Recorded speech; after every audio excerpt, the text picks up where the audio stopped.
Like, yeah. So the elephants of South West Bengal, their expansion and perception around it. So elephants in South West Bengal, they are completely a new entity in that particular landscape because they were not present earlier. In the 18th till 18th century, they were not, they were just present in the 18th century. After that, they started disappearing from that area because the entire landscape in the 1800 was changing a lot. There were many reasons behind that. There was a huge construction drive which was going on. There was construction of railways there and construction of roads, which led to clearing of a lot of forests which were present in that particular area. So the elephants they disappeared from that area, and then they started moving towards other areas like in Jharkhand, where Dalma Wildlife Sanctuary is there. So elephants were just restricted till that area. Beyond that area, like towards West Bengal, if we talk about, they were not present. But slowly, with the efforts of the forest department, they started forestry in in those particular patches of land, and these small patches were converted into forest. And then slowly, the elephants started moving again into those areas.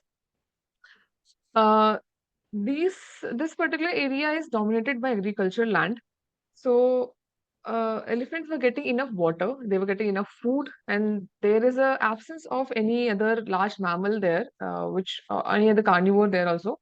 So they were not prey of any of those animals. So they have like proliferated that area a lot, a lot, and they have taken up in that area. So this is the map of the study area which I had. This is the southern part of West Bengal, and it consists of these five districts. Now, this Bardhaman area is also distributed into two different districts, Purba Bardhaman and Pashchim Bardhaman. So, this area is total 44,000 square kilometer, more than that. So, what I am going to talk about today is the range expansion of elephants, like how the elephants started moving and expanding their range over time, like over the period of 6 decades in that particular area. So, this entire area, which I told, which is somewhere around 45,000 square kilometers, 45 grids were laid in this area, which were 10 by 10 kilometer. And from each of these grids, five people were interviewed. So these five people were selected based on their age and their experience in that particular in that area. And some people were from like the local villagers, and some people were from the forest department. So owing to their experience, owing to their the time they have spent in this landscape, I selected those eight or those people. And also, I took data from the forest department archives.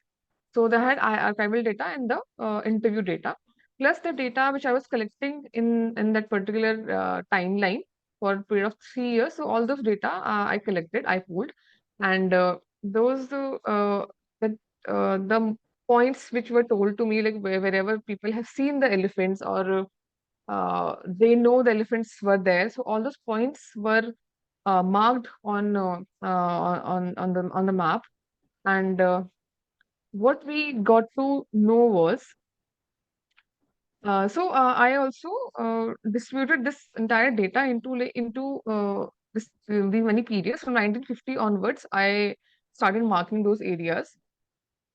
So 1950 to 1960. So there are different time frames which I have chosen till 2018.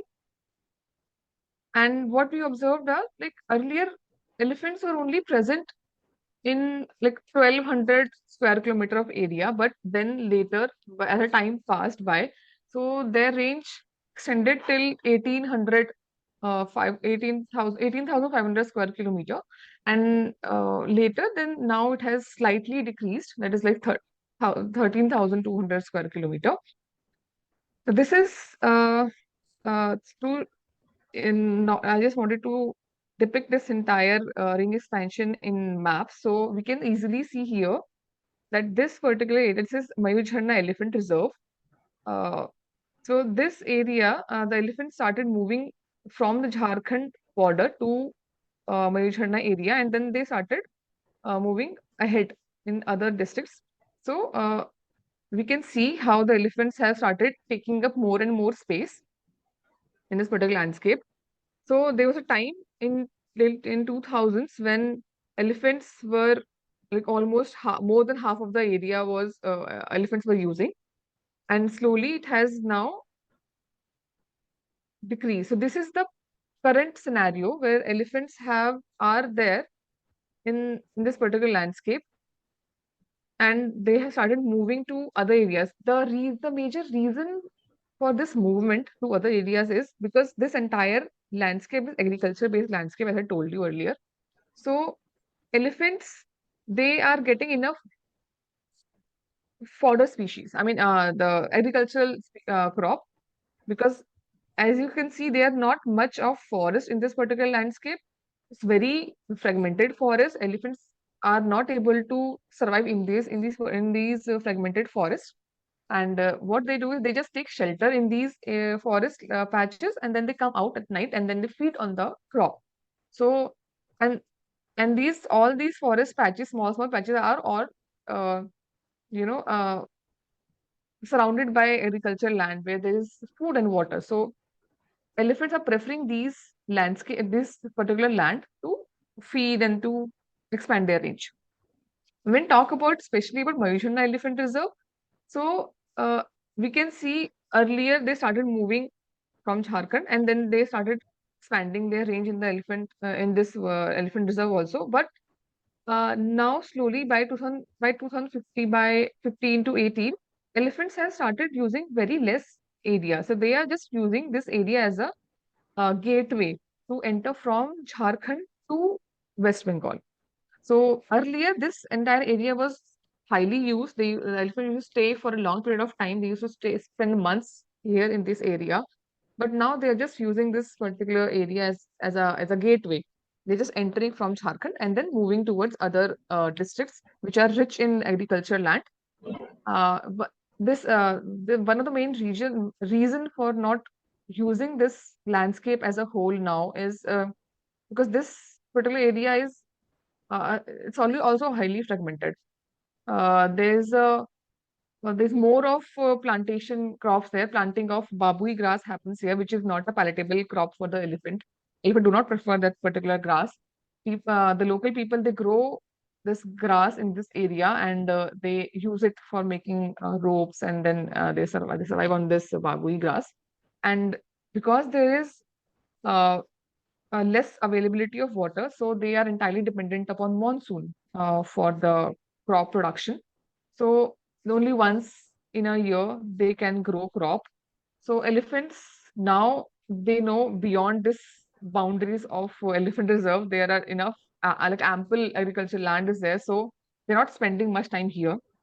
So and like they are moving ahead, and they're going to other areas to forage and to feed on the other agriculture crops. So major reasons were like forest degradation in Mayojhana area, which led to their area expansion. And as I was saying earlier, also west in this beyond the Mayojhana Elephant Reserve, there is Medinipur district, there is Bankura district, which are rich in agriculture land. They have become a major foraging ground for the elephants, and they are just now this area is only used as a corridor now. And now I want to talk about one very peculiar exercise that happens in that area. It is hula driving.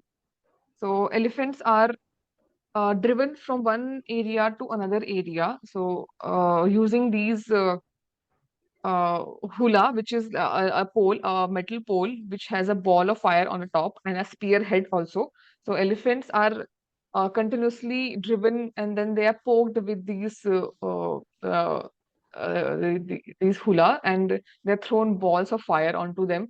Everybody, I think, would have seen this particular picture, which became very famous. So this is the case of South Bengal itself, and so this is how elephants are being driven from one patch of agriculture land to another patch of agriculture land. I mean, people have a tendency to move the elephants. They drive the elephants away from their villages or away from their agriculture land. So elephants end up uh, moving on a continuous basis. They are moving from here to there. They are agitated, and then they have to tolerate all of this behavior of humans, of the people there. Even the forest department is involved in these hula drives like on a regular basis. So they provide the local people with uh, the fuel and other uh, things are given to the local people there by the forest department. And so elephants are being like driven on a regular basis, on a daily basis, from one place to another place to another place. So natural movement of elephants is disrupted. They're not able to move the way elephants are supposed to move. So they are only being driven from one place to another using these hulas. So I also calculated the daily path length, like how how what is the daily movement of elephants when they are led, when they are like often most of the times they are using hula, but sometimes their natural movement also where they are not disturbed much.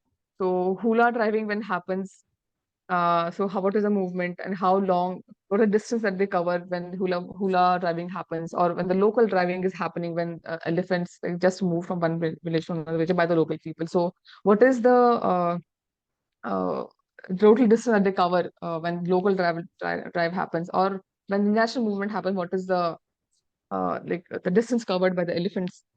So it's very high DPL is there when the hula drive happens, and then local drive and the natural movement are comparatively low because they cannot move much. They don't want to move much when there is no driving, and there is no monthly variation that are found in the daily path length. Almost in an entire year, they are being driven from one place to another, so their movement is almost similar, almost same throughout the year. So this continuous movement of elephants, so that makes the elephants really agitated. So they do not want any human to be near them. Say they do not tolerate any human. So there are a lot of conflict cases happening in that particular area. So there are 268 cases and 372 of human death and 372 cases of human injuries. I have verified for the period of like 10 years from 2010 to 2020. Uh, so period of 10 years, we are talking about somewhere around 600, uh, more than 600 conflict cases where humans were injured or they were dead.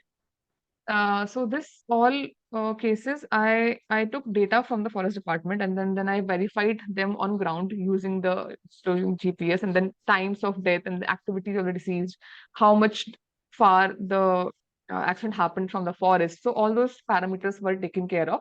So what we got is 25% of deaths occur when people are traveling from one place to another from their homes. So whenever they are using uh, they are moving like from away from their villages from to going for their work, or to say go to school. So most of the times these actions are happening in that time, and also during open defecation, which I could not write here. So open defecation and traveling, they are two major reasons which came up. And we also noticed 23 elephant deaths occurred during that time when I was there in that particular area for a period of 3 years, 16 to 19. And retaliatory killings were the major reasons in this particular scenario. And what we also found that elephant deaths were positively correlated with the human deaths. So wherever human deaths and injuries have happened more, people have a tendency to kill the elephants in those particular areas more, which is very obvious because people are always like they will be angry that certain person died in that particular area, so they have a tendency to not tolerate the elephants near their houses or near their agricultural land.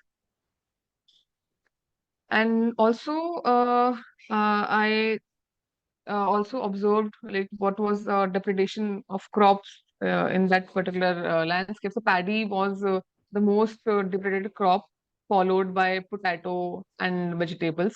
And because and sugarcane is less in in this area because the production of sugarcane in that particular landscape is very less. So otherwise, sugarcane would have been the most depreded crop in this area.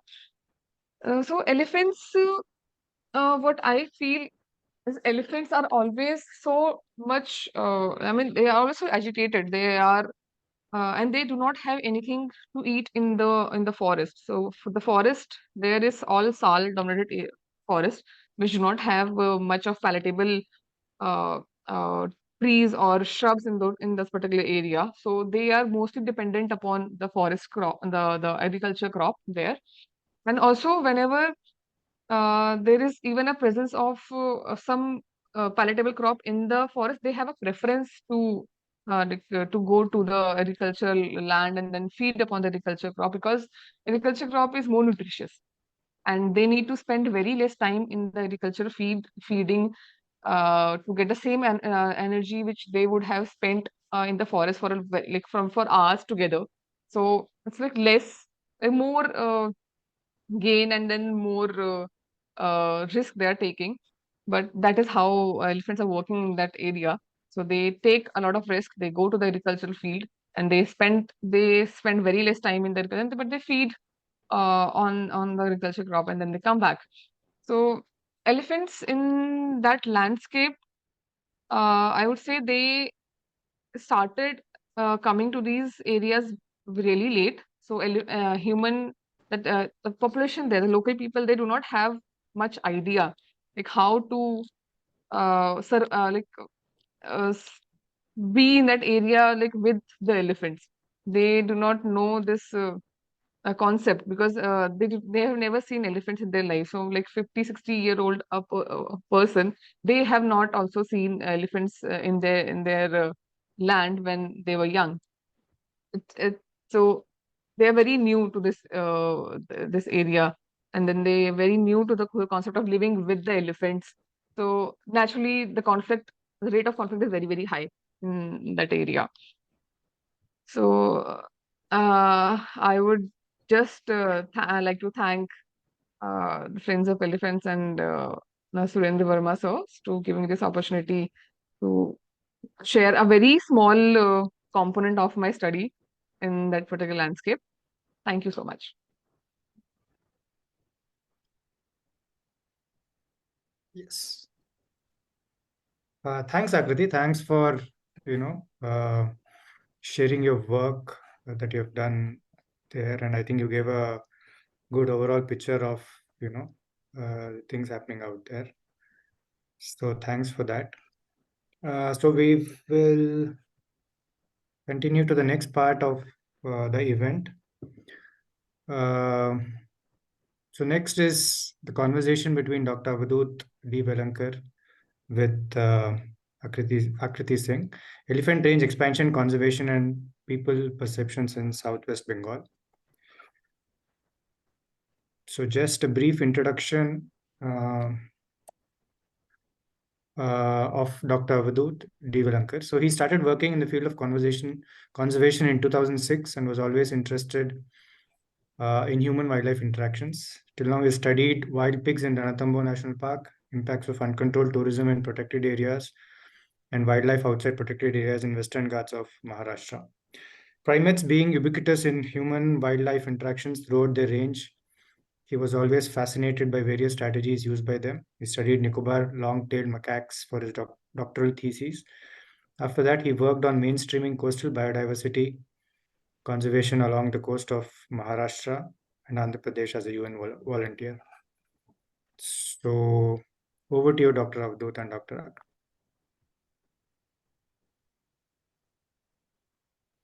Thanks, Naveen. Thanks for the introduction. And Kriti, thanks. That was a really wonderful presentation. Thank you. I'll start my video. Sorry.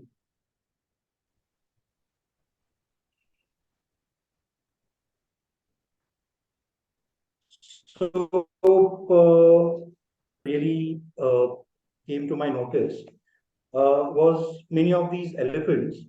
Uh, they are using Mayur Wildlife Sanctuary as a gateway from coming from Jharkhand. Right. So, what I was wondering during your study, what are the drivers in Jharkhand that is making these elephants come to West Bengal? That was one thing I was really interested to know. And the second was Do you think there is any lack of synergy between states so that whatever conservation plans that we have to do, so our state boundaries or our forest department boundaries, do you feel that uh, uh, they somehow hamper the conservation efforts which we do because they may not be as per the local movements of the wildlife? So this I came across because in many other animals also this thing happens, and uh, many times animals are relocated from one division and just released into other division. So what are your thoughts and what did you see about these things in West Bengal and Jharkhand? Yeah.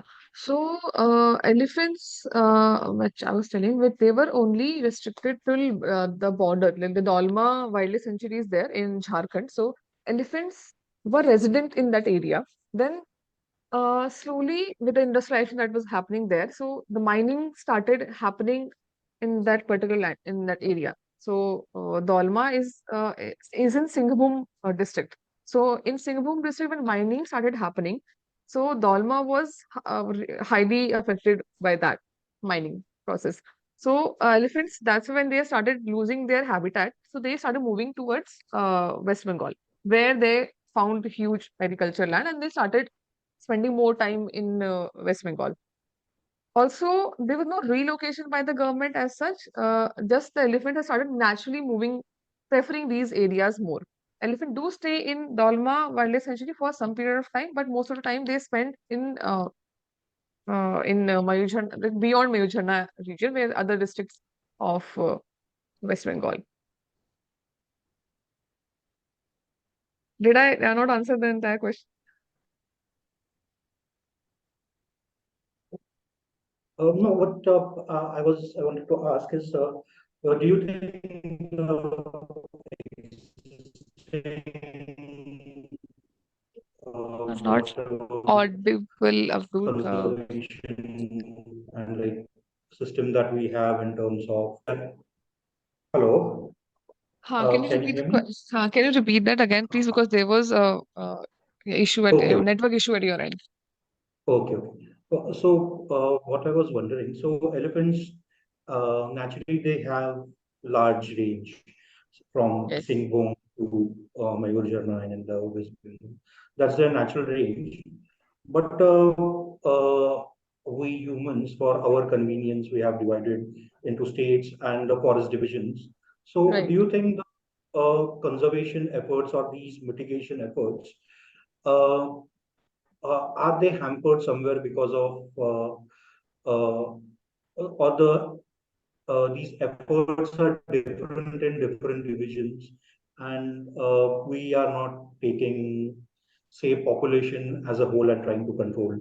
Do you feel that is the case somewhere, or this could be better managed if we take the entire population from, say, Odisha to Jharkhand to West Bengal as a whole, and then try to uh, devise management uh, capabilities? So that's what I Ye- wanted to understand. Yeah, I think yeah, you're right because uh, somewhere down the line, I mean, earlier they were the same population only. The population of elephants which started which were there in the 19th century when I was talking about 19th century elephants were there and then they left that area completely and they started living in like spending more time in Dolma Wildlife Sanctuary. So it's the same population.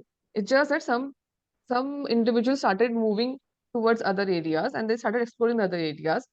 So that uh, management point of view when you talk about so that depends upon the forest managers. So when there is a divide between the forest, when there is there's no relationships between the two state forest departments. So there will be issues like this which will keep on happening because what now West Bengal, Odisha has done. Odisha has come up with a canal at the border of Odisha and West Bengal. So elephants now cannot cross West Bengal and come to Odisha, which was their national movement like the national movement. They used to come from Jharkhand, stay some time in West Bengal, and then they started moving and so used to start moving to Orissa. So Orissa has come up with a canal there. So they cannot, now the elephants cannot move. They're trapped inside that area. Also, when elephant want to move from West Bengal to Jharkhand towards Dolma, they also barricade, have like the people, the forest department barricade the elephants there. So they don't want elephants to come into their state. So elephants are now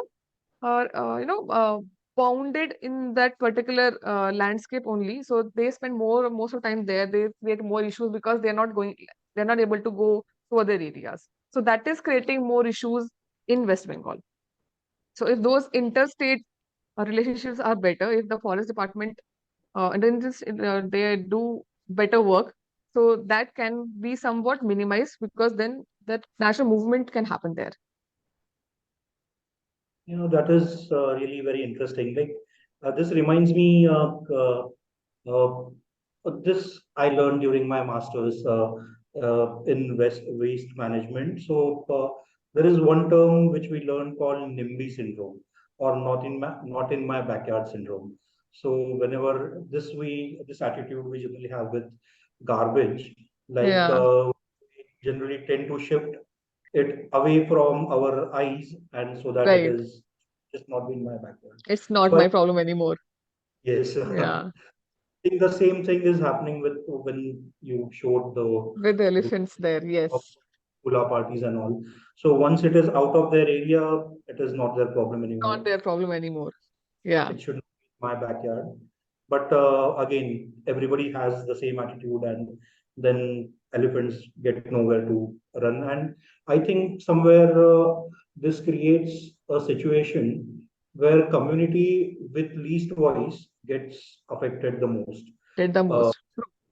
yeah. So then So coming that to the you have worked a lot with community, and I would like to uh, know your perception, like what were your experiences? Because something like going to a family, like when we were working in SACON, I have seen your data and what also you shown in maps. It looks like a points to me on a map, but for you, these were personal experiences. So when you go right. to family and you are trying to ask them questions when they have suffered a casualty to one of their loved ones, so it's a very sensitive issue. And how do you tackle such situations in the field? So it used to be a big task for us also, like for me also, because in the beginning, when I first started working in that area, I did not know Bengali much. So I used to go there with the help of one of my colleague, Arijit. So he used to accompany me, and then he used to talk to those people, whatever data we wanted to have. And then you cannot directly approach those people also. You cannot directly start asking, okay, somebody died in your home, what is, where he was, what was he doing?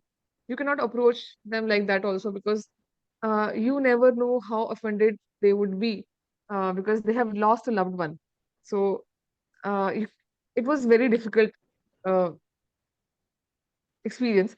And also those villagers, those people, those particular family will be very angry with the forest department, and then they consider you to be a part of the forest department because you are going there accompanied with some of the other forest guard who have seen that area. Because I was new to that area, I did not know where to go.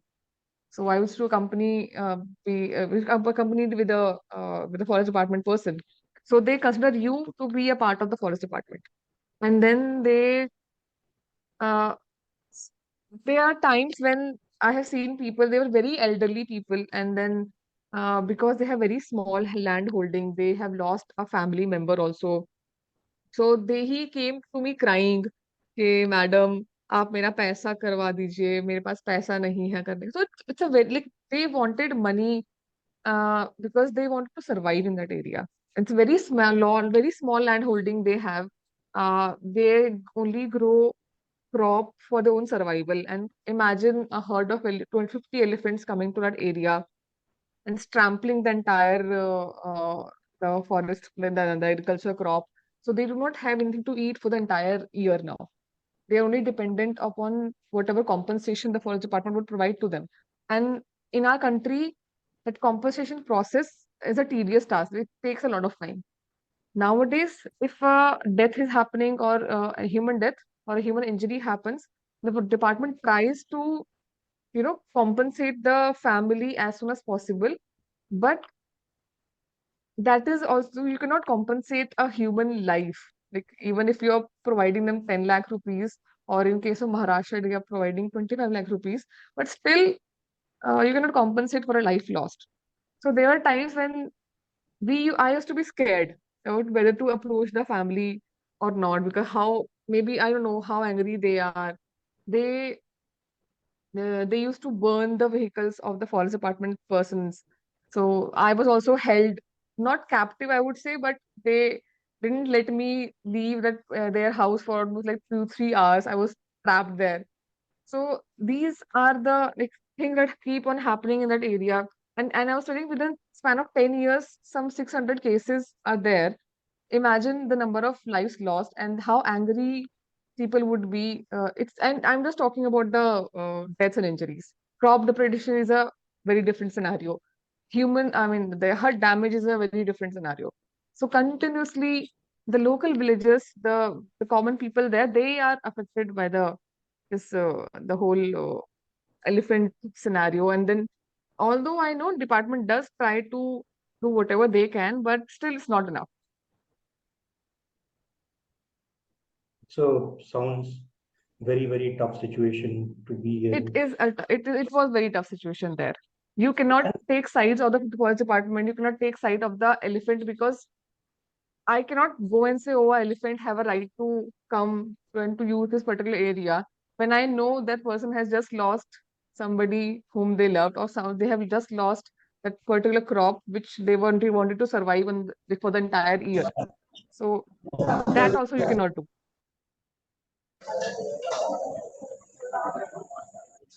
uh, that's what I was going to ask you next. Like, uh, as a conservationist, it is very easy. Like people might feel that you are biased towards conservation and you are want to conserve elephants in that area, or if you're talking with, say, forest department about, say, injustice to a community, then they will think that you are not looking at. So, how do you uh, tackle these? Like, when have you ever faced like you are taking sides of animals or you're taking sides of humans? But actually, what I feel, like since I have worked in human wildlife interactions, and uh, so in a way we are working towards conservation and sustainable development, and somewhere uh, the people because of whom these problems are being caused, uh, and people who are facing these problems are different. Like, so it is a very, in a broad sense, conservation is for future of entire humanity, or preserving the natural resources for future generations. But the cost of this conservation, do you think is unfairly paid by certain people who are in this human wildlife interface more than, say, somebody who's staying in the city? And Yeah. so, what are your thoughts on that?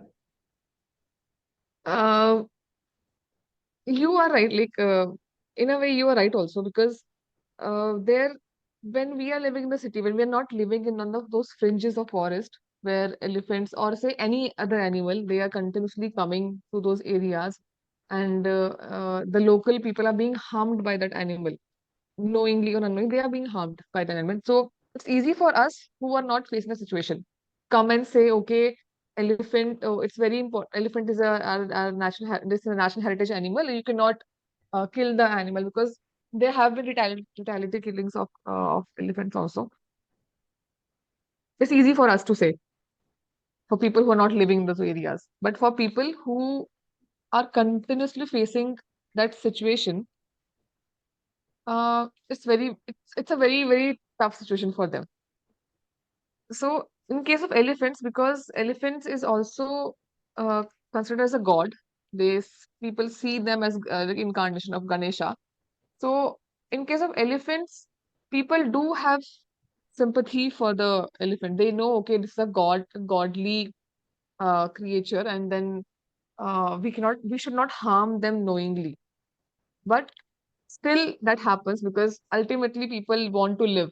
If the people want to, then that particular area, they want to live.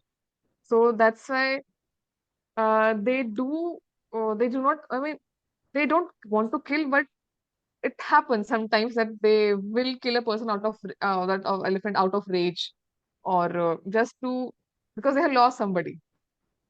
They have lost their family, so they will be against the elephants. But at the same time, they I have seen people, although they have lost their entire cropland, so still they were like, okay, we are fine. At least our God, our God has taken uh, food from our place. So there's that attitude also of people. And there are people who have grown crops specifically for elephant on the fringes. That doesn't happen in West Bengal, but there happens in other areas. Like I say, it's already in Assam happening. In Assam, some part of land they will keep specifically for elephant. They're like, okay, our god will come and then feed on this particular land, and then at least it will not depreciate the entire area. So they keep a portion of their crop for the elephant. So there are those people also. So yeah, it's very so somehow when we are buying rice, say in cities like Bangalore or Mumbai, so we do not know where this rice is coming from, and somewhere this cost of depredation should somehow get included so that we also bear the brunt of the cost of these crop damages, It I is feel. easy for us to say because we can afford maybe giving 10 rupees extra for 1 kg of rice, or 5 rupees extra for 1 kg of rice. But imagine the people who do not have those extra 10 rupees. Exactly. It's a interesting thing. But yes, if I can pay 10 rupees extra, those who can pay, there is a Yeah, of money that can be generated, which can go towards the farmers. But yes, not everybody is a farmer and not everybody yeah, can afford. yeah. So, Right. That is what. Yes. because, thanks for pointing that out. So, um, like dealing with humans and trying to survey elephant movements in this area. So, who do you afraid of the most while during your field work? Were you afraid of the humans or were you afraid of the elephants more? I was So, afraid of the elephants who were just being driven away from one village to another village, and also the people who are driving those elephants. Both of them were equally dangerous because once elephants are being forcefully driven away, when in the presentation also I showed you a picture where the calf got burnt. It had severe burns because of that particular a ball of fire just thrown at him. So those elephants will be agitated. They will not spare anybody who will come in front of them, be it any human being. So they will not spare a particular human. Also, at the same time, I was afraid of the people because the way they, drive those elephants, that is very inhuman. So, and also sometimes people will be drunk. They will be angry because they lost their last, maybe lost his loved one some time back. So they are also really angry, and then they are running after the elephants like crazy, and then just throwing balls, throwing kerosene on them. So I was more afraid of the humans, I for sure, because I know that should not come in front of the animal. So that I was taking care of. But humans, you cannot escape in that area because they are really angry and they want to, safeguard their crop as with however possible. Also, when I used to take, like when I was working in Ranthambore and some parts of Maharashtra, so I had uh, uh, a tendency to only go and interview males because that's what I used to be most comfortable in talking to, and like while doing the socio-economic surveys, uh, uh, uh, like uh, like the females in the villages may not be that uh, free to share their thoughts with some. So, as a woman working in conservation, what challenges or what things that you faced that you think uh, uh, like what were the aspects which helped you because as a woman, or what things were a negative experience to you while doing field work? Because again, we work in a very rural area with Right. villagers already agitated and angry, and again, how to tackle the situation. So it is very tough when I talk about like favorite people, like women working in this particular field, because uh, people have a tendency of not taking you very seriously.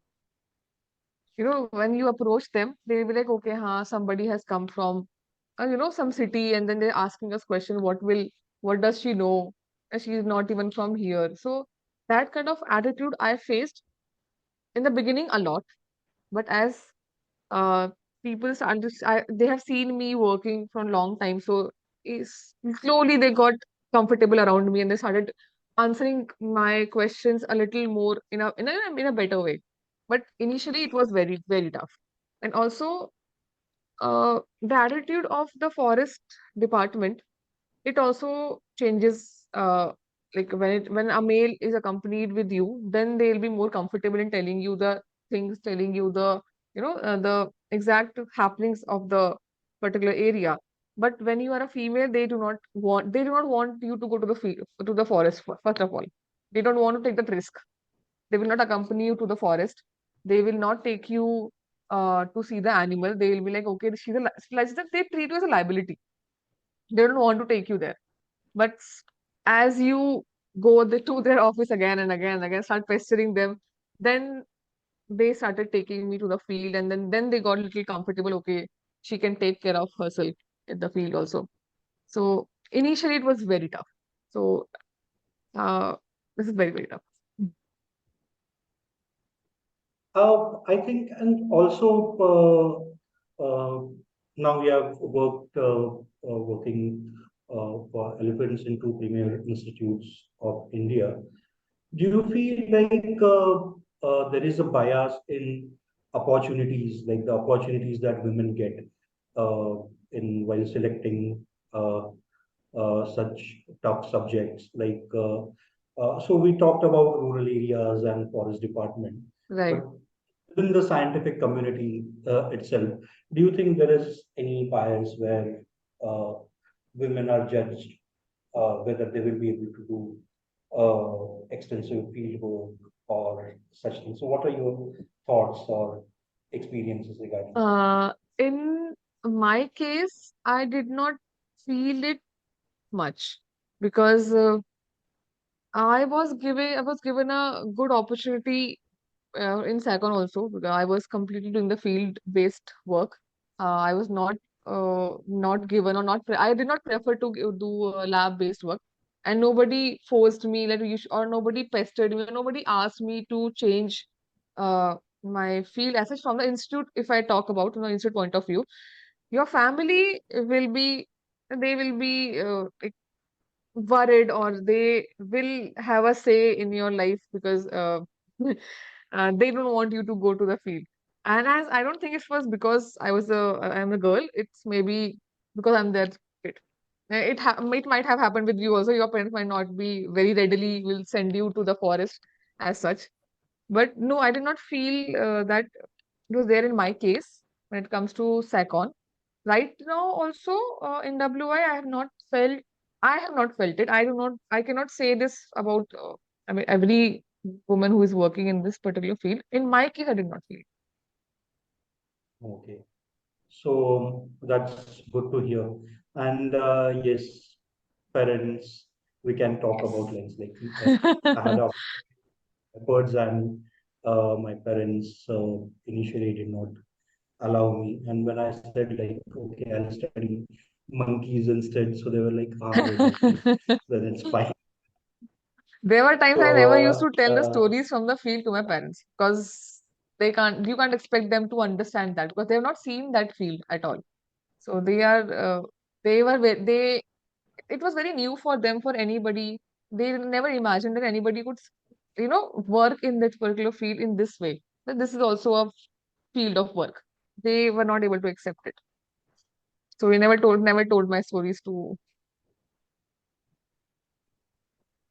okay.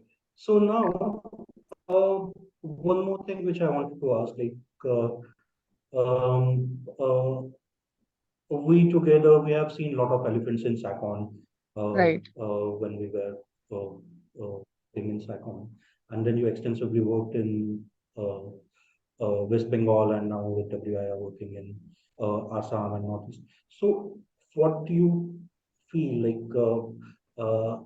if you come to Coimbatore now, you will see that it's like a Jurassic Park. There are power fences everywhere, and Right. and what is the situation there in West Bengal about these things, and how like one more thing that you pointed out was relationship between elephants and humans in West Bengal is fairly new. It started from 1950s onwards. And Hmm. over here in Western Ghats region, at least in Karnataka, but it has been there since many years. Right. So how people and elephants, both of them, are different in these different landscapes. Uh, Uh, yeah. So, okay. So, when we talk about the southern states, so in Karnataka or in Kerala or in Tamil Nadu, elephants have always been there. So people know how to, be with the elephant, how to stay in the same landscape, and then, they are not much bothered about it. I mean, I know there have been conflict cases a lot, but still somehow that relationship is good. When we talk about elephants in South Bengal, or in Jharkhand or in Orissa, elephants are fairly new to this landscape. I won't say about Orissa, Jharkhand and West Bengal for sure, the southern part of West Bengal. People do not know how to live with the elephants. Elephant doesn't know how to live with the humans.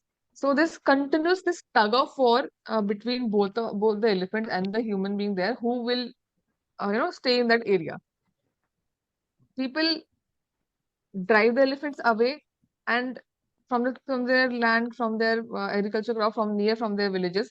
And elephant have a tendency now to come to the forest crop more because now they have had a taste of the agriculture crop. They do not want to eat anything in the forest. And also there's very less fodder which is available in the forest in that landscape. Also, the forests are very fragmented.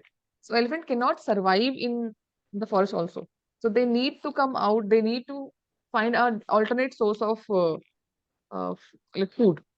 And in this case, paddy became their alternate source, which was highly nutritious for them, very palatable food crop they have got, and then they are confused now entirely dependent upon paddy or any seasonal fruit, sorry, vegetable in that particular landscape. So they are highly dependent upon the agriculture there rather than being in the forest. In case of South India, as you were saying, Coimbatore and in Karnataka, these areas are the forests are more fairly rich. The elephants have enough palatable food inside the forest. They do feed in the forest. They do feed on the trees or the shrubs or the herbs there. They do feed there. Grasses, the abundance of grasses is there in these areas. So they do feed on the forest, uh, resources more than the agriculture crops. I've very it's like when there's nothing left in the forest, then they might come to the nearby agriculture areas, and then they might feed in those crops. Otherwise, they do not need to. They spend most of the time in the forest. Now with the Saicon, you're telling you a lot of power lines have come up, a lot of new construction has been happening. So elephants will be now disturbed in that area also. Then now they will be moving to other areas more. So might happen that conflict may increase in those areas also. But I think this is the major difference between elephants of South West Bengal and elephants in in our southern states, because they have food. And in southern West Bengal, they do not have food inside the forest. They have to come out and feed on the crops. That's why more conflict. No, humans doesn't know how to deal with the elephants in when they're coming to the agriculture crop. I have seen instances where people see in case of elephants, because it looks huge and very gentle and very mellowed animal. Doesn't look scary as a lion, I would say, or a tiger. So people are not scared of the elephants much. People who do not have not seen the elephants killing a person, or uh, you know though for those people elephant is very gentle, very cute animal to look at. So people take selfies with the elephants, and there are instances where people have died because of this habit of theirs, taking selfies, or just clicking a photo of the elephant, or just to see the elephant. They run towards the elephant just to see the elephant, and then at the end, when you come very close to the elephant, it will chase you. No animal would want any human near them. So, and ultimately humans will lose their life, and then all the blame goes to the elephant again. Okay, elephant killed these many people, and nobody knows the backstory. Like why was the human killed? Why it got so close? Nobody would ask question. Why did it get so close to the elephant that elephant had to, take an action? An elephant doesn't want to kill you deliberately. Maybe it will just flick you with the trunk, or then you might get injured or you might die. So that is the difference between elephants the human behavior towards elephants in southern India and in Southwest Bengal. That's very interesting. And yes, how people, those who have not seen elephant, or those who have only seen elephants through, say, movies and TVs and social media, they have a different perception about elephants than people who have been living in that landscape. And uh, second thing is elephants are very complex in their cognitive abilities, and they are very fast learners. And they are, I think, uh, other than some uh, primates and bottlenose dolphins and some ravens, elephants are the only uh, animals other than humans who show the self-awareness and who have something called as theory of mind. And so uh, this their complex behavior, and they are animals who can emote, who have different strategies, who learn and adapt to a particular, who solve their problems, and at the same time, who also showcase something like empathy and compassion. And Right. these things are known to people who live in elephant landscape or who work very closely with elephants. And uh, people, those who don't know these things about elephants, and suddenly they are subjected to conflict, such as crop depredation or something, uh, they will surely, uh, due to their, let's say, uh, lack of awareness, they will end up in situations where conflict is imminent. So this is what I feel is where Right. we need to uh, do our outreach programs and should be geared toward. Exactly, exactly. There should be certain educative programs for the people who have not been with elephants, who have not lived with elephants for that long, because they need to know what is a safe distance, like how much distance have to maintain with the elephants all the time. They need to know that elephants, though it looks huge and bulky, they can outrun you, and then you cannot escape an elephant if it started chasing you. So these things have to be taught to people, like like never to go near to the elephant. Uh, these small and how to avoid elephants and how to try to just not outrun, I would say, but escape from the elephant if started coming towards you. Just because elephant they have a very distinct way of showing that they are not pleased by you. Just move away. They will fan their ears. They will the tail will go up. So one has to learn all those signs. They have to be people have to be, educate, be just made aware of these things, that there should be awareness programs for people living in these areas, that this is what you should do when elephant approaches, or this is how you should behave when elephant is there in the vicinity, or never to take never to go there to the elephant, or try to take a selfie or try to take a photograph of the elephant, because that elephant might be agitated, that might cause you harm. So these things, yes, have to be, taught to people. There should be awareness program for such people, for people living in those areas. Yes, and I think when I was working in uh, Maharashtra in somewhere around 2008, 2009. That time, elephants from Karnataka have recently started coming in the southern parts of Right, Maharashtra. So I think the same situation, what has happened in West Bengal. I think there are a lot of learnings from your study, which we can take and try to implement in some of these areas where range expansion might be happening, and we need to keep lookout and so that it may not go as extreme as it has gone in some of right. the cases in West Bengal. Yes, exactly, exactly. In And that that is, term, I think, the uh, duty of the forest department also. I mean, they first, because they are also from like same local communities, the department people also. So they also need to be taught, or they should be given trainings, so that they themselves are at least aware, okay, what is like how we have to behave in certain situations. Then only they'll be able to impart that knowledge onto the local people, or at least the families, and slowly that knowledge will, get imparted, and then people will come to know slowly that these things, like how to, like they have to maintain safe distance from the elephant, at least. This, at least they should know. hmm. But again, forest department does a very like just if you take in case of Maharashtra.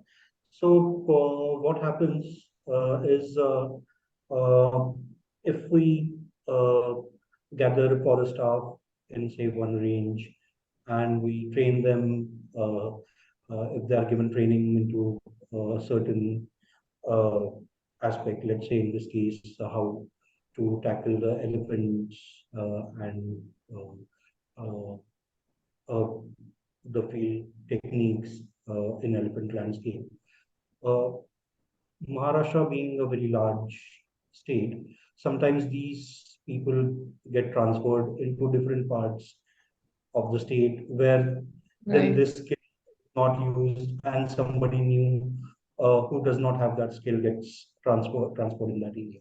So I think in different states these things will differ, and forest department have their own challenges to uh, True, true. overcome. Maybe I think in case of Maharashtra, what they can do is keep their staff localized and then give them training. Uh, so, uh, At So least the ground staff, I'm really sorry to interrupt you. The ground staff can be trained because ground staff is usually they do not get transferred to like many places which are very far. They will be there for a longer period of time, and the ground staff is the first line of staff which goes to the forest or to the villages when in case of any mishappening happens, or in case of any predation also happens. So they are the first people who go there. So if the ground staff is well trained, so probably that might be a better option instead of just training the higher officials. Ground line staff, I think that would be a better option. Training them is they should be the priority. yes, I think I was just looking at the time, and we can always continue our conversation. Mm. But I should also Sure. give uh, time for other participants to ask their questions. So I'll ask Naveen to take the reins from here. Hi, Avadhoot. Thank you. Audible? Yes, you are. Yeah. Yes, yes. Hi, Aakriti. Hi. So I'll just jump in. Naveen, you want to officially let me in because I already jumped in because it's very interesting. What you guys have been talking, and the couple of audience who have already asked a couple of questions.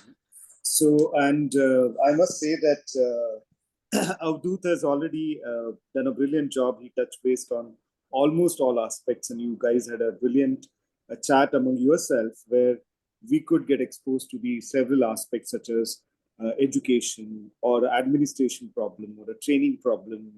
So there are various aspects those are being discussed. But just to jump into a couple of questions those are being asked. So one is by uh,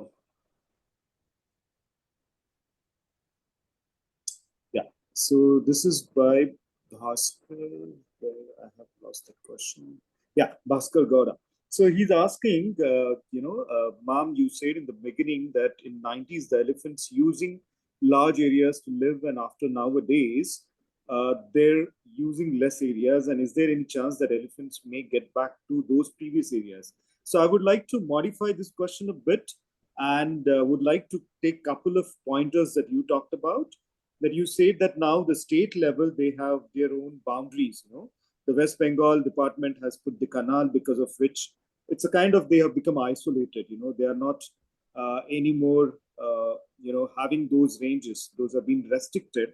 So in that context, I think this question makes a lot of sense, where Mr. Bhaskar is asking, is there a chance where they may go back to the previous area because they have been constrained because of certain administrative boundaries? Okay. So I said in the 1900s they were abundant in that particular area, not in the 90s. And also that canal that I was talking about, it is erected by the Odisha government so that the elephants cannot Right. move from West Bengal to Odisha. Yeah. So yes, if we remove those if they remove the canal and if we do not barricade them anymore, so definitely the elephants will resume their natural course of movement over time, and they would be they would not expand their in towards more towards the districts of West Bengal, and then they will start moving towards Odisha. So I don't know, that might also create a lot of issues with the Orissa government, because suggesting them to not have a canal there and then letting the elephants move into their state, so that might create a problem with the people there also. Right. But the elephants are getting a burnt of it, and and then the people of West Bengal are getting a burnt of it, and then they are suffering more because of this erection of canals there. So Right. they will resume their movement once these constructions are taken back. Right. So also, I recollect, in between you talked about the uh, habitat, and the quality of habitat. Okay. So in that context, are there any efforts by either Odisha or by West Bengal, South West Bengal, where any initiatives have been taken by government or other research institutes or other non-government organizations on improving the quality of habitat? In case of Jharkhand, the mining has stopped to a certain extent. Okay. Mining is illegal in our country, so and very restricted mining happens, which is led by the certain government institute only. So this restricted mining is happening in Jharkhand. In case of West Bengal, sand mining is there to a small extent, but not very extensive. So that mining problem was more, it was pertaining to the Jharkhand state in Mhm. Singhbhum district. So because Right. of that, the habitat was getting destructed, and that's the major reason the elephants started moving out of Dolma wildlife sanctuary and coming towards West Bengal. Right, right. So if I understood correctly, so you're saying that there's no need of improving the habitat quality, No, but no, I did not say that. restricting. That is So what restricted I meant mining is is, yeah, happening. yeah, yeah. What I I meant was saying is, there's mine. yeah. Yeah. So the prioritizing the rest, the mining to be stopped or the sand mining to be stopped is more important. Is that in case of prioritization? Can I put it that way?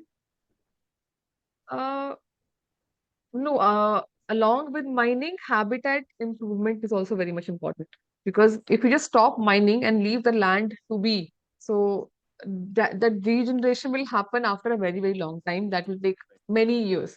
So Right, unless until you intervene in that natural regeneration process, unless until you yourself try to improve the habitat of that particular area, that right, it will not come back to the original state. So that right. habitat improvement is very much important in these particular areas. Right, right, right. So moving on to the next, I think you already answered partly to what Vadiraj has asked. Uh, so again, the Mr. Velu who is asking, now that we have this data and we have interacted with farmers and studied the ecosystem, is there a plan to mitigate these conflicts? So I think you have been talking about this. So Yes. yeah. So okay, right. So as I said already, Avadhoot has done a brilliant job touch basing the several aspects. So this is a question to both of you. Since you work together and otherwise in a different forest departments. Okay.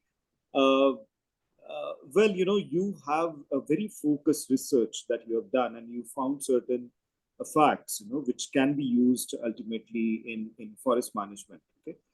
So this question is to both of you, and we may close the session with this question.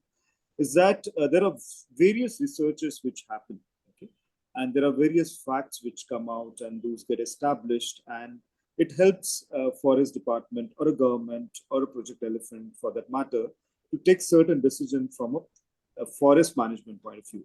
So Right. when it comes to Southwest Bengal, you know, how does this happen, or for that matter, even other state, let's say for Maharashtra, for that matter, is there a body or is there an organization in Southwest Bengal who tries to put this together and support government, because government have their own agenda in terms of prioritization.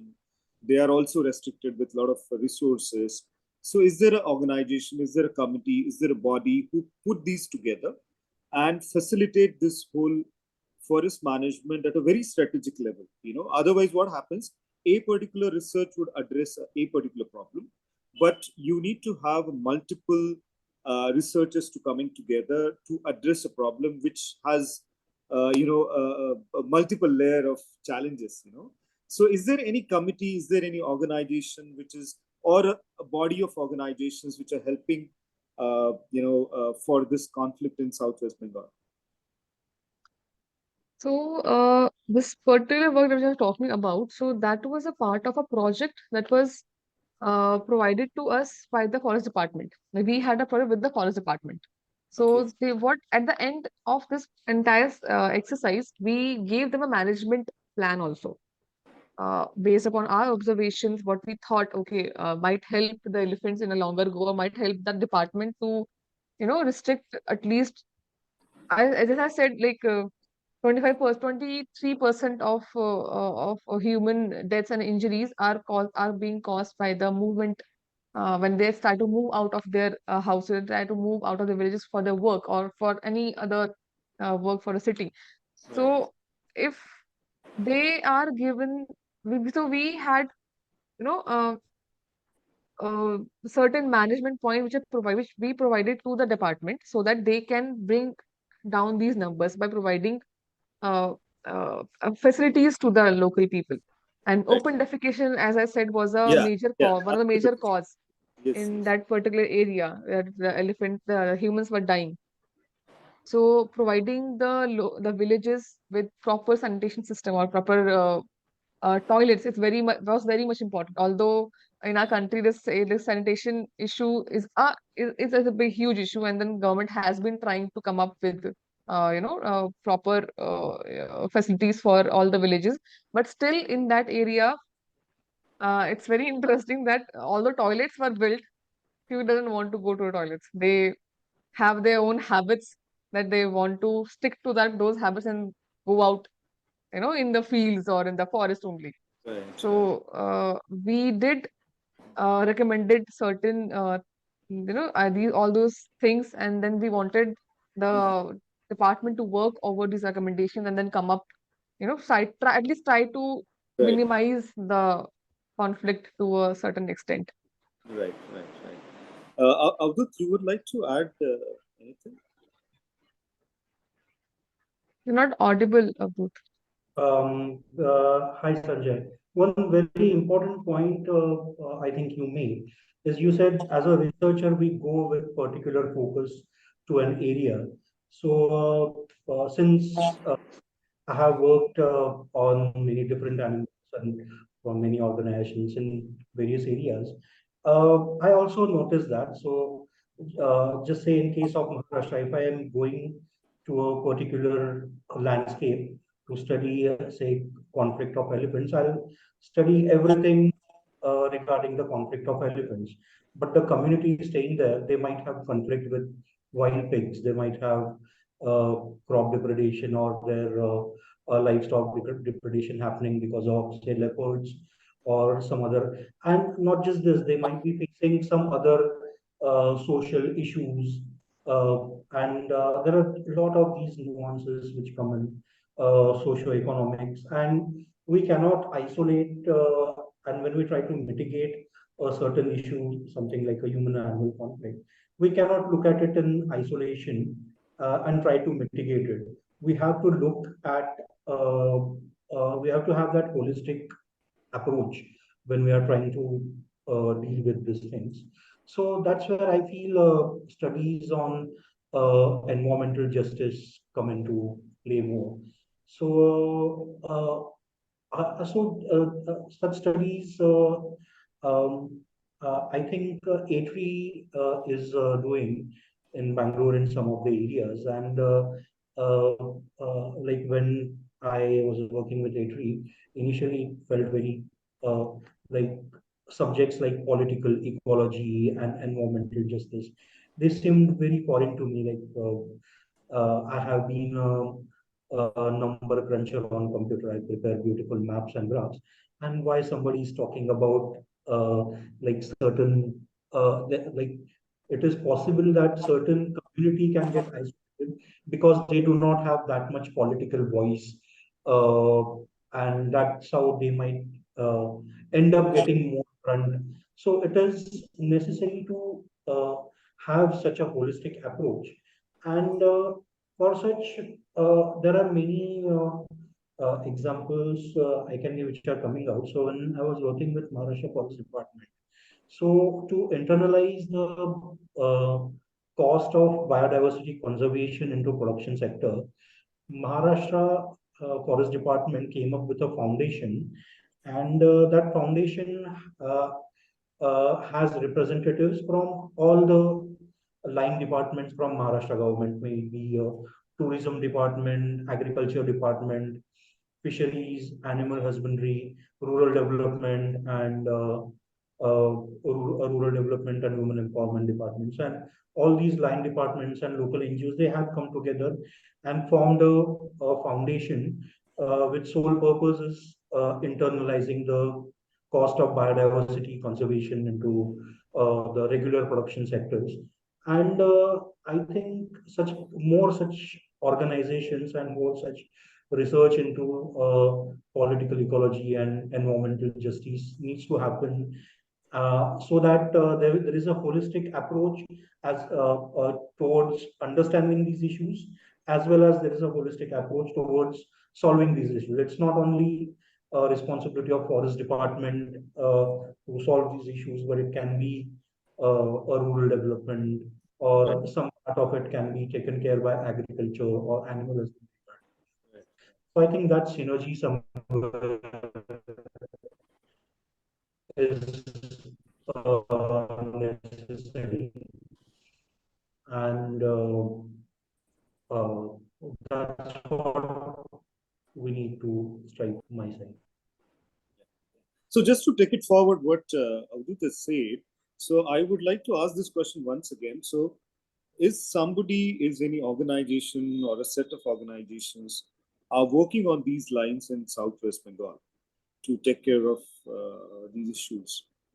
In South West Bengal, there are individual research people. They are not NGOs, but some Right. individuals who are working on these issues, and Okay. they are trying to collaborate with the forest department so that they can come up with some sort of management plans so that these issues can be brought down.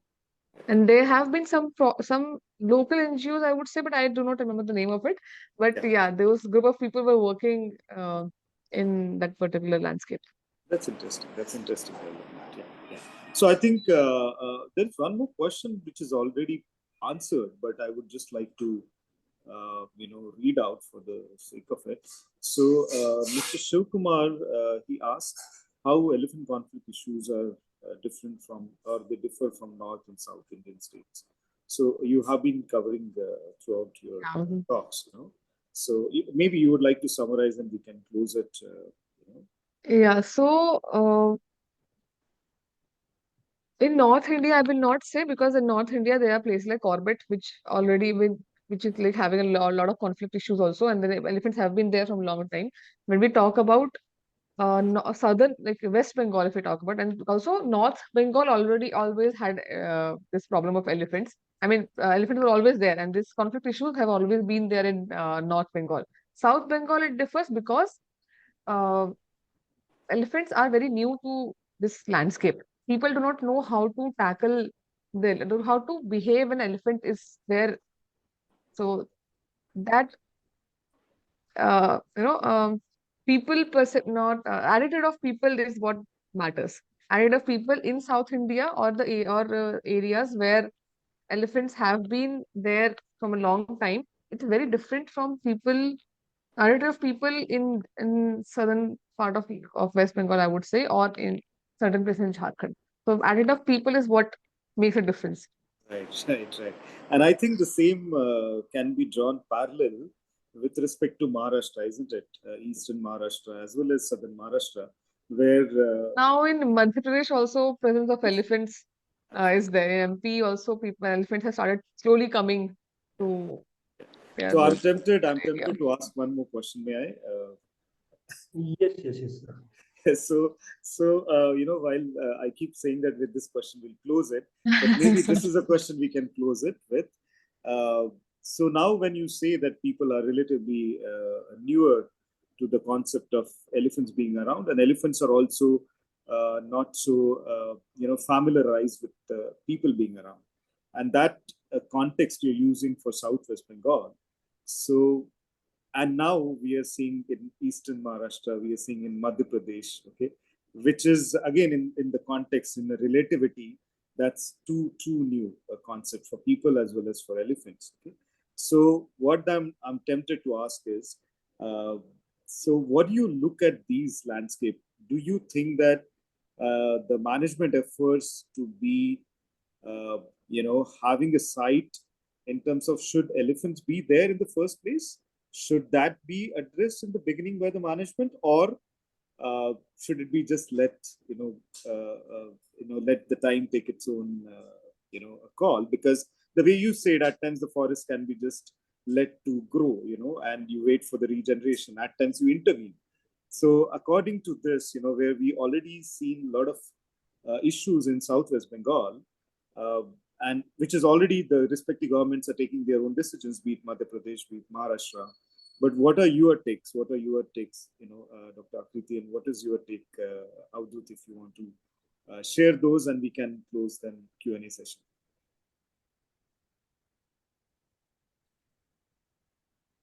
See, we cannot stop, we should not stop the natural movement of elephants for sure.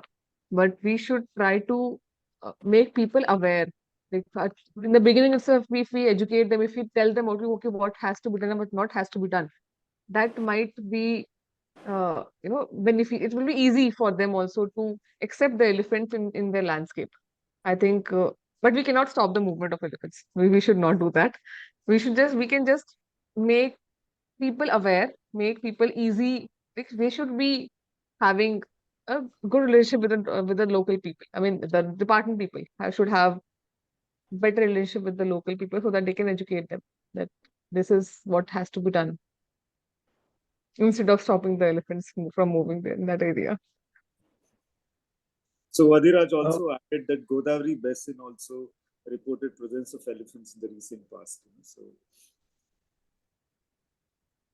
I think there is learning from her study for multiple areas. We should look at this as a model. Like, this is how it might go if we do not think about it now in these areas like Maharashtra, where elephants have started moving, Madhya Pradesh and Godavari Basin. This is how can pan also is one of the learning. And I think one thing, as I'm proud as an Indian nation, is the wildlife management in other countries where hunting is regulated and there is hunting seasons, and we never, like after independence when we started our own environment, set of environmental laws and everything. So we do not hunt for recreation, or that hunting was never permitted. And so I think in same extension to the same philosophy, we should not be hampering uh, natural movement of animals anywhere, but whatever is happening, we should try to contain it and manage it, the damage. And if elephants are moving, or like something like range expansion is happening, we need to know why it is happening. And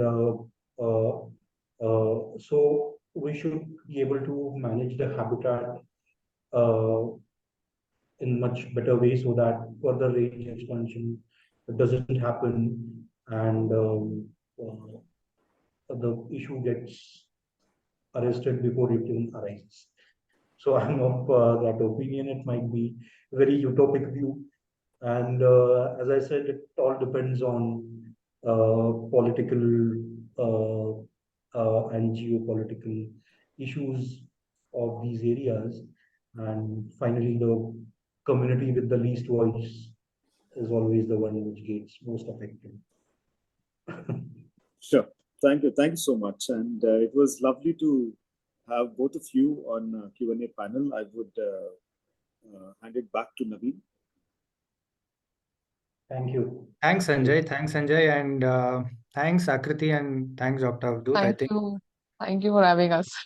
I mean, almost all the points, like, basically the ground reality, right? Because as audience, Yeah. as common people who may not be involved day to day in, in wildlife or, conservation or issues related to that, I think the audience today have got a very good ground picture of at least the, South Bengal landscape, right? Because I think human elephant conflict, people's emotions, right? People's perspectives. And actually talked about how tough it is to work there, right? And challenges in managing such landscapes from the forest department's perspective, right? And, I mean, there's no easy solutions, but, I think certain local solutions were also touched upon.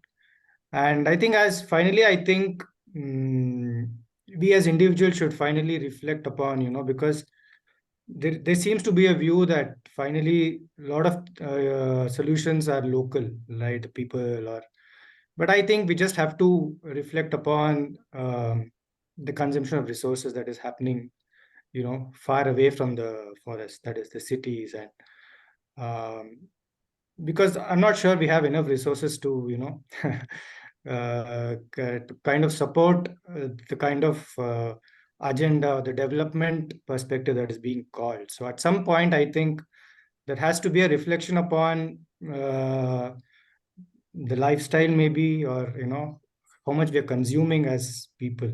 Because if you just talk about the local people, I think their consumption is very less in terms of their needs, or as I think it was discussed, I think they may not even have enough money to even have a decent livelihood. But I think yes, the bigger picture is that is important, that needs to be reflected upon. And I hope the policy makers, and I think finally good point was discussed about in terms of how do you convince policymakers, right, to say, like, for example, the canal that was discussed, right? So it's just, I mean, problems are going to increase if you're not allowing natural movement of wildlife, right? And at some Right. point, then drastic steps, which is not good for both animals and people, need to be taken. I think a lot of landscapes have reached that stage where it's like maybe hell has already broken loose. So I think it was a very engaging event, and I just thank Dr. Akriti also. I think it was a tough few days for her, but still she was able to, make it to the event. And of course, Avadhoot, and of course, Sanjay. And of course, you have to thank Surendra Verma.